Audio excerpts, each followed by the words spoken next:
Rural Americans deserve access to the best of what our nation has to offer, especially health care. Across every state and every community, America's rural hospitals are the first line of defense, protecting our families, neighbors, and loved ones. No matter where you live, hospital care doesn't clock out. They're there 24 hours a day, 7 days a week, 365 days a year. Each year, America's over 5,000 hospitals care for millions of patients, providing 24/7 emergency care, delivering babies, cancer treatments, and other life-saving care that patients rely on. Behind every one of those patients are doctors, nurses, and caregivers working tirelessly to keep people healthy and safe. Hospitals are our community's lifelines. They employ our neighbors and keep our families healthy. But now, some in Congress are threatening access to care. Tell Congress, protect patient care to keep America strong. Don't cut rural health care. Excuse me! Taxi! This is the 77 WABC minicast. Right now we have KT McFarland, and she's going to give us the from the security point of view what the heck is going on. KT? What's going on is probably on par with the fall of the Berlin Wall. And here's why. Only the United States could do this. Only the United States had the courage to do this. And what they're doing is absolutely, America First strategy, but it also is changing the entire geostrategic chessboard. Now, how are they doing that? Well, it turns out that the Iranian government is probably, the Iranian government doesn't exist anymore in the senior leadership of the Iranian military. And so not only has the top tier of all of the leadership in Iran now gone, vaporized, but they're also attacking and destroying the Iranian Navy, particularly the Iranian nuclear facilities, nuclear enrichment plants, and particularly also the Iranian missile development and missile sites. So by doing all of this, they're giving Iran a chance, but most importantly, they're taking away the threat to the United States. KT, let's talk about also some of these other countries that have gotten involved, because Iran has been hitting, it hit Dubai, it hit Kuwait, it hit into Cyprus. It hit a base there. It's been hitting all these others, Saudi. And I originally thought, okay, well maybe they're doing it hoping it's going to unify them against Israel. What it's done is it seems it's backfired on Iran. They seem to be saying, we're going to go up against you. Don't you dare hit anything on our territory. Well, this is all they can do.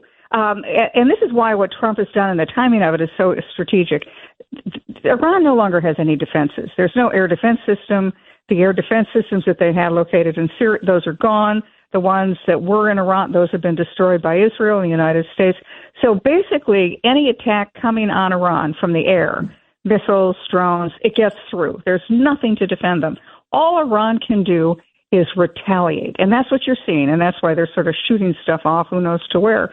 And the result of it is that countries in the world are rallying to the Americans, to the American side. I mean, who would have thought a year ago if you had said, well, all the Gulf Arab countries, the Saudis, UAE, and others, they're going to fight with Israel and the United States against Iran. Nobody would have taken that bet.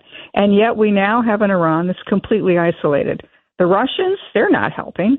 The Chinese, well, they care about cheap oil from Iran, and they're not getting that anymore, so they're on to the next.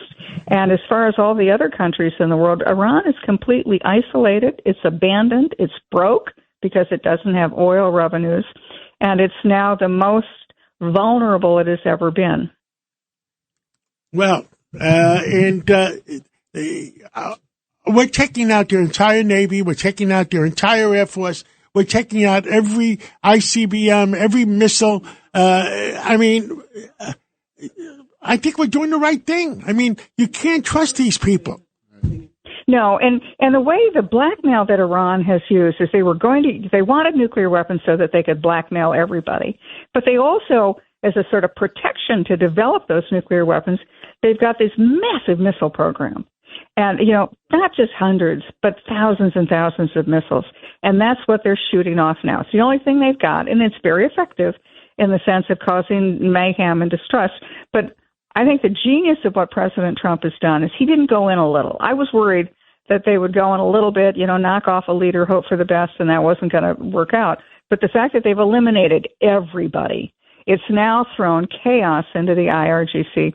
And what nobody's focused on is about a month or so ago, after the Israeli attacks, this 12-day war, the Iranian military diffused centralized command so that it was no longer only you have to wait for the top guy to say, okay, the missiles fly. They put the authority of command down into the lower levels of the Iranian military units. So now they thought that would be to Iran's advantage. They thought, oh, great, well, if the Ayatollah or somebody's taken out, no problem. The IRGC will go ahead and fight. No, the IRGC is chaotic now, and I think what you'll see in the next several days is probably IRGC units defecting. Because President Trump very wisely in his statement said, and no other person has ever done this, he said, look, you lay down your arms, you get complete amnesty. We don't want to kill you. We don't want to invade. We don't want to occupy. We'll give you amnesty, and we hope you work with the opposition to form a new government. President Trump said that so many times. I know, but nobody else has ever said it. Nobody's ever listened. But I think the Iranians now, if you're an IRGC guy, a middle-level guy, there's no top tier left.